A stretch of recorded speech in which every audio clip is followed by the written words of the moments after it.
Boa tarde. Depois de um período de férias, é com muita alegria que estamos de volta com novidades para você. O Cabeça de Área começa agora para discutir sobre o estudo da comunicação gerencial e sistêmica dentro de campo. O programa que não se limita aos resultados, interage com a tecnologia e aciona o gerenciamento no futebol é o nosso tema de hoje. Para falar sobre o assunto, nós convidamos o professor Antônio Carlos Valença, autor do livro Teoria de Ação Comunicativa Sistêmica em Gestão de Projetos. Conosco também o professor Iberê Caldas. E qual a lógica do estudo sistêmico sobre futebol? Vamos conferir na matéria de Carla Moreira. O Centro de Informática da Universidade Federal de Pernambuco promoveu o lançamento do livro digital, que traz em seu conteúdo o futebol envolvido pela tecnologia. Logística, projeções e estratégias fazem parte de um contexto articulado por um grupo de estudiosos que resolvem contemplar a sociedade com o lançamento do livro Teoria de Ação Comunicativa Sistêmica em Gestão de Projetos. É um estudo profundo, sistemático, né, das variáveis que envolvem o setor de futebol. Principalmente a organização desse setor, ele fala sobre torcidas, ele fala sobre gestão, e isso pode dar uma visão estratégica que subsidie políticas, escolha e a própria gestão dos clubes de futebol. Qual é o objetivo do livro? Promover uma reflexão sobre o futebol, falando de tecnologia, de inovação do futebol, dos relacionamentos entre essas variáveis de uma forma mais sistematizada. A partir dessa discussão possam ser traçadas ações que promovam o futebol do Nordeste, o futebol do Brasil. O professor Antônio Carlos Valença explica as tecnologias utilizadas no projeto. Nessa pesquisa nós usamos 3 softwares. Nós usamos um software que ajudou aquilo que nós podemos chamar de brainstorm, a geração de ideias. Usamos um software para isso. Usamos um outro software que fez a combinação argumentativa, quais são as variáveis mais relevantes. E usamos um terceiro software que fez, digamos assim, a escolha prioritária dessas variáveis mais relevantes. Aí voltamos a um segundo software que foi usado, e este software, então, fez a descoberta daquilo que nós chamamos de estruturas sistêmicas do argumento. Pois bem, hoje o Cabeça de Área vai gerenciar o futebol. Bem, boa tarde ao Iberê, também boa tarde ao Valença. Eu gostaria de saber do Valença o que é, de fato, um gerenciamento de projeto e como você chegou a discutir o gerenciamento de projeto na Universidade Federal de Pernambuco. Muito bem, muito prazer. Veja, nos últimos 50 anos, gerenciamento de projetos tem sido contemplado com teorias, com técnicas, com métodos, que dizem respeito praticamente ao planejamento, o monitoramento e a avaliação, mas quase sempre inspirado assim, numa relação de uso de recursos, prazo e, digamos assim, os procedimentos da tarefa. Eu penso que essas 3 dimensões são extremamente úteis, importantes, mas há de se convir que por trás de todo este processo, de todo esse fluxo de atividades, há basicamente o entendimento de como as pessoas se comunicam, como elas interagem, como elas criam sentido durante o planejamento, o monitoramento e a avaliação de projetos. No fim das contas, o que é que de fato você monitora e avalia? A ação humana, a ação comunicativa. Então, a nossa experiência, atendendo a um convite do meu querido amigo Hermano Perrelli, ao dividir a disciplina com ele, a disciplina dele, e ao aceitar o convite, que foi um convite para que eu fizesse um pós-doutorado no Centro de Informática, eu disse, Hermano, farei isso com carinho, mas vou trazer essa perspectiva que é a minha especialidade, da teoria de ação. Quer dizer, o que é que nós podemos contribuir para ver essa leitura da ação humana em gestão de projetos? E a experiência tem sido isso. A experiência é essa que nós vamos agora tratar aqui no Cabeça de Área com um dos nossos convidados também, o Iberê Caldas, na verdade, na qualidade de debatedor. vai ser mais ou menos fixo daqui para frente, né? É isso aí. Com um cenário novo, isso com aí. tudo novo para o telespectador conferir aí bons debates acerca de temas como esse que nós estamos tratando aqui, que é o de gerenciamento de projetos. E aí você leu o e-book e eu gostaria que você tecesse assim umas considerações a respeito da interpretação que você teve já de saída dessa leitura.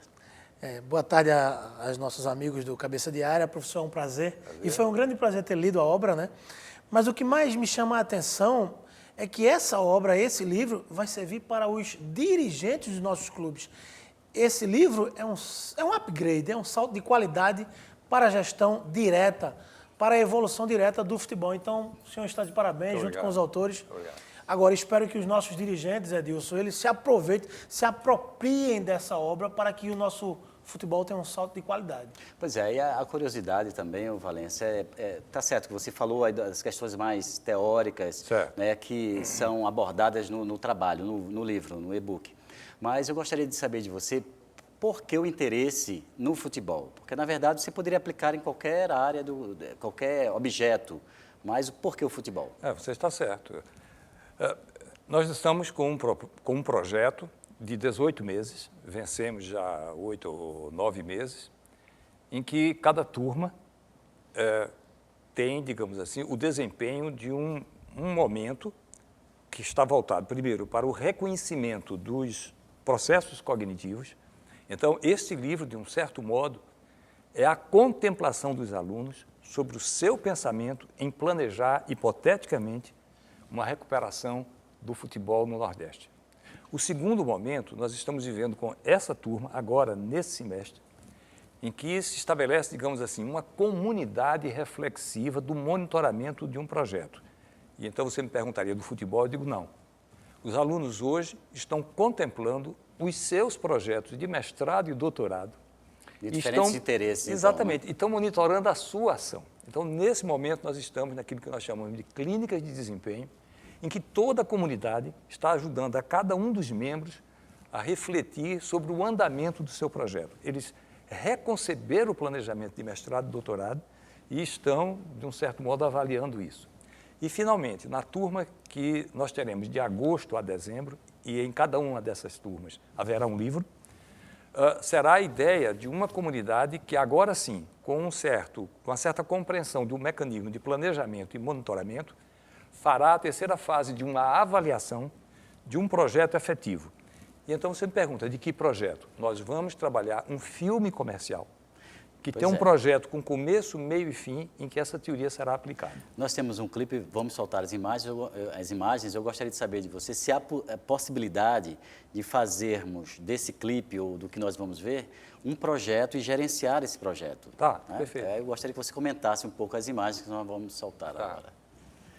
Então, isso é possível fazer um projeto dessas imagens, desse treinamento, Valência? Sem dúvida. Veja, cada projeto ele é composto por subconjuntos, digamos assim, de atividades.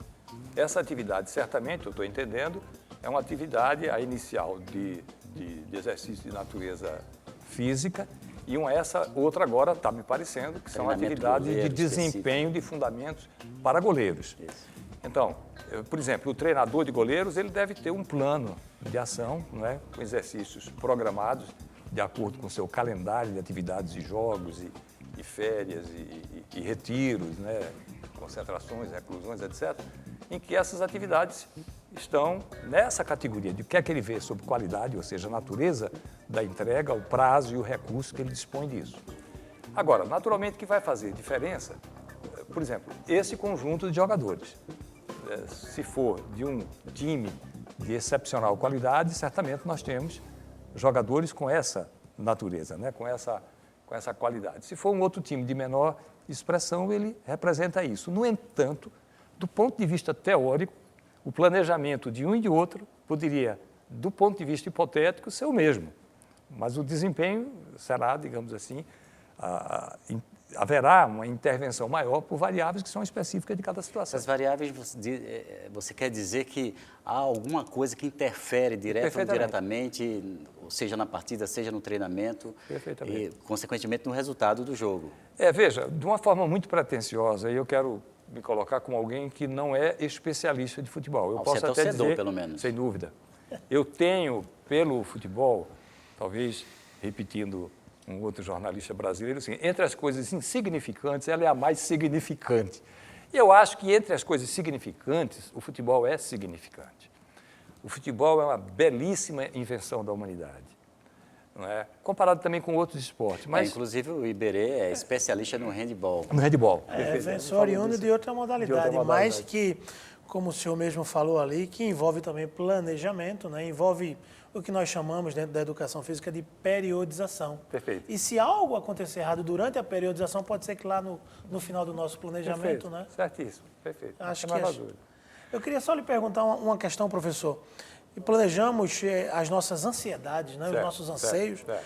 Mas se lá no final as coisas derem errado, talvez, o que é que nós vamos fazer com os nossos atletas? Eu não quero desanimar ninguém, mas o mestre que eu sigo com muito carinho, Maturana, diz: o planejamento sempre vai dar errado. Que bom. Quer dizer, se planeja para dar errado, é Sempre Valência. na verdade, Por que não se se planeja para dar errado, né? Se planeja com a intenção de fazer algo certo, de fazer algo dentro dos conformes, como diz o nosso querido semelhante do interior, né? Para dar dos conformes. Acontece que a teoria proclamada do planejamento, ela é um desejo, ela, como você disse, ela é uma aspiração, ela é uma expectativa. E entre isso e a nossa capacidade orgânica de efetivamente fazer o que está planejado, tem uma diferença enorme. Então, a ciência com que eu lido com ela, que é a ciência da ação, diz exatamente isso. Você tem uma teoria proclamada, tem uma teoria que você exorta, tem uma teoria que você defende o seu suposto desempenho, mas o seu organismo só faz aquilo que sabe. Ele só faz o que pode. Então não adianta você exigir mais do que o organismo pode fazer. Pronto. Então, de fato, eu penso que muitos times de futebol, muitas equipes jogam no limite da sua capacidade. E isso também tem repercussões a médio e longo prazo. Em curto prazo é maravilhoso, mas a médio e longo prazo isso é difícil. E isso é louvável, porque as pessoas estão com senso de excelência, com senso de desempenho. Acontece que você disse muito bem, quer dizer, do que adianta um técnico ir além do recurso humano, do capital dos atletas que ele tem à sua disposição. Então, ele precisa muito fazer um exercício de adaptabilidade sistêmica. Quer dizer, o que é que eu posso fazer com esse manancial que está à minha disposição, né? Com esses talentos que estão à minha frente, com esses colaboradores, com esses companheiros que estão nessa tarefa. Olha, no segundo bloco você vai falar um pouco quais os times pernambucanos que estão melhor aí adaptados a esses projetos ou ao projeto do gerenciamento, né? Até porque, Edilson, o treino é adaptação, né? É verdade. Pois é, e para nos adaptar aqui também ao Cabeça de Área, mesmo nesse retorno, mande o seu e-mail a crítica para o cabeçadiaria@ufpe.br, cabeçadiaria@ufpe.br, e visite o nosso blog, programa cabeçadiaria.blogspot.com. Vamos a um breve intervalo, daqui a pouco estaremos de volta.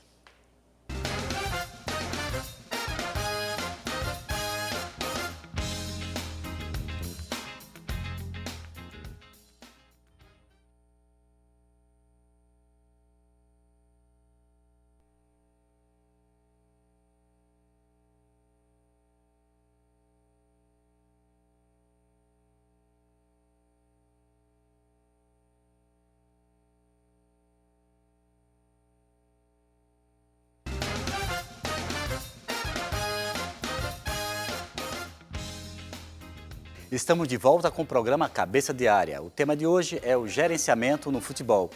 E estão conosco o professor Antônio Carlos Valença, é autor do livro Teoria de Ação Comunicativa Sistêmica em Gestão de Projetos, e o professor Iberê Caldas, ambos da Universidade Federal de Pernambuco.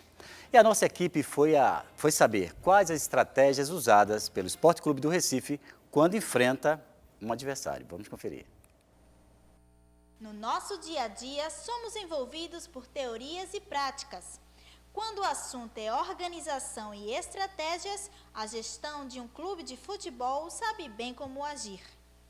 O diretor executivo do esporte, Marcos Amaral, conta ao que se deve a boa fase do time. É um somatório de várias situações que foram criadas e elaboradas dentro de um pequeno planejamento que a gente tentou fazer devido ao prazo, ao tempo, algumas ações nas áreas de algumas coisas estavam pendentes junto ao clube, junto aos atletas, algumas coisas com referência à questão de relacionamento, algumas coisas que aí é mais a parte técnica do treinador, que foi a a colocação de uma postura, de uma filosofia, né, que ele é muito importante nesse aspecto.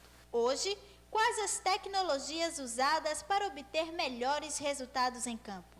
Hoje, a gente já tem uma fase da avaliação formativa, é uma avaliação que acontece de forma sistemática, no dia a dia, inclusive nos jogos. O esporte ele detém hoje uma tecnologia, né, que é um GPS em forma de um chaveirinho, isso é colocado no short do atleta. O grande diferencial do esporte hoje são softwares, né, que a gente está adquirindo, que vão destrinchar para toda a comissão técnica, inclusive para o treinador. O que é importante para um bom desempenho do jogador no gramado? Não existe uma regra específica, existe sim observações e convívio para que as coisas possam caminhar bem. Basicamente motivá-los. O jogador de futebol precisa ter força e velocidade. E para que você tenha isso, você não pode ter ocasiões de treino, você precisa ter hábitos. Fazendo algo acontecer para que dentro daquela característica positiva a gente valorize muito e de uma característica que a gente entenda ser necessária melhorar. E como enfrentar uma má fase? Existe a formação de opinião, existe a personalidade vulnerável, o poder que às vezes alguém tem pelo prestígio adquirido. E a gente trabalha em cima disso também para que isso ocasionalmente ocorra, a gente não dê uma dimensão muito grande, para que você tenha uma confiança pessoal maior. Pois bem, nós vimos na matéria que o Marcos Amaral disse que fez um planejamento aí das estratégias possíveis para o enfrentamento no Campeonato Pernambucano de Futebol. Mas eu gostaria de saber de você, Valência, quais são os principais cenários que nós temos do futebol do Nordeste em perspectiva aí, pelo menos nos próximos 5 anos? Muito bem, veja, é uma elaboração dos alunos e eu estou inteiramente aderente, porque eu acho que houve bastante qualidade nos elementos que foram escolhidos. O cenário realista, de um certo modo, é a tentativa de termos 1 ou 2 clubes na Série A, basicamente isso, nos próximos 5 anos. Mas os cenários pessimistas e os cenários idealistas, eles serão compostos, digamos assim, por 2 ou mais dos seguintes fatores, entre muitos outros, entre dezenas de outros, se você me permite. Por exemplo, entre uma situação pessimista, por exemplo, a criação de uma Liga Regional Sul-Sudeste. Se houver uma regionalização do futebol brasileiro, isso vai ser muito ruim para o Nordeste. O Nordeste não tem mais do que 9% do índice de poder de compra. Então, a exemplo do Nordestão agora, exatamente. Você acha que isso não é bom? Isso Bom, futebol? veja, se efetivamente nós tivermos um campeonato, na minha opinião pessoal, que tome pelo menos